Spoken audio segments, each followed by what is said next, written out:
There is a likelihood that India will attempt incursion. হয় পাকিস্তান থাকবে, না হয় কেউই থাকবে না। কাশ্মীর ইস্যুতে যখন দুই প্রতিবেশী ভারত পাকিস্তানের মধ্যে বইছে খরা, ঠিক সেই মুহূর্তে আবারও হুঁশিয়ারি এলো ইসলামাবাদের তরফ থেকে। প্রতিরক্ষা মন্ত্রী খাজা আসিফের এক বক্তব্য ঘিরে এবার ব্যাপক তোলপাড় শুরু হয়েছে ভারতে। সম্প্রতি পাকিস্তান ভিত্তিক সম্প্রচার মাধ্যম সামা টিভির অনুষ্ঠানে যোগ দেন দেশটির প্রতিরক্ষা মন্ত্রী খাজা আসিফ। সেখানে ভারতের সাথে চলমান সংকট নিয়ে নানা কথা বলেন তিনি। অনুষ্ঠানে ভারতের নানা হুমকি ধামকির বিষয়টিও উল্লেখ করেন খাজা আসিফ।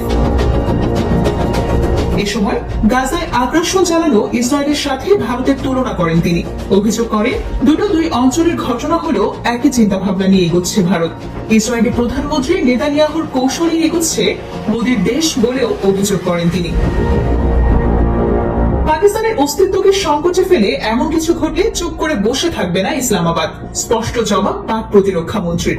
জানান এমন পরিস্থিতি তৈরি হলে হয় পাকিস্তান বাঁচবে আর না হয় কেউই বাঁচবে না। পাকিস্তানের জবাব ইতিহাসের পাতায় লেখা থাকবে বলেও হুঁশিয়ারি দেন তিনি। যে কোনো মূল্যে পেহেলগাম হামলার প্রতিশোধ নেওয়ার ঘোষণা আগে থেকেই রেখেছিল ভারত। নয়াদিল্লির অভিযোগের তীর পাকিস্তানের দিকে থাকলেও বরাবরই তা অস্বীকার করে এসেছে ইসলামাবাদ। এর আগে সোমবার লাইন অফ কন্ট্রোলে হামলা চালাতে পারে ভারত বলে দাবি করে পাকিস্তানের প্রতিরক্ষা মন্ত্রী। শুধু তাই নয়, প্রতিবেশী ভারতকে যেন উপর্যুপরি হুমকি ধামকির মধ্যেই রেখেছেন খাজা আসিফ। কয়েকদিন আগে সিন্ধু অববাহিকায় ভারতীয় পরিকাঠামো তৈরি হলে সেখানে হামলার হুমকি দেন তিনি। এমনকি কাশ্মীর ইস্যুতে সর্বাত্মক যুদ্ধ শুরুর হুঁশিয়ারও দেন খাজা আসিফ। সময় সময় পাক প্রতিরক্ষা মন্ত্রীর এমন হুমকি যেন রীতিমতো ঘুম হারাম করে দিয়েছে ভারত শিবিরে। ক্ষোভে ফুঁসছে মোদী প্রশাসনের কর্তা ব্যক্তি সহ বিজেপি নেতা কর্মীরা। কড়া ভাষায় প্রতিক্রিয়া জানিয়েছে একাধিক ভারতীয় কর্মকর্তারাও। তাতে অবশ্য খুব একটা কর্ণপাত করেনি ইসলামাবাদ। উল্টো কখনো প্রতিরক্ষা মন্ত্রী আবার কখনো সেনাপ্রধানের তরফের থেকে আসছে একের পর এক হুঁশিয়ারি। এদিকে সংবেদনশীল লাইন অফ কন্ট্রোলে দুই দেশের সেনাদের নিয়মিত গোলাগুলির ঘটনায় যেন আরো উত্তপ্ত হয়ে উঠেছে পরিস্থিতি। এতেও থামেনি উত্তেজনা।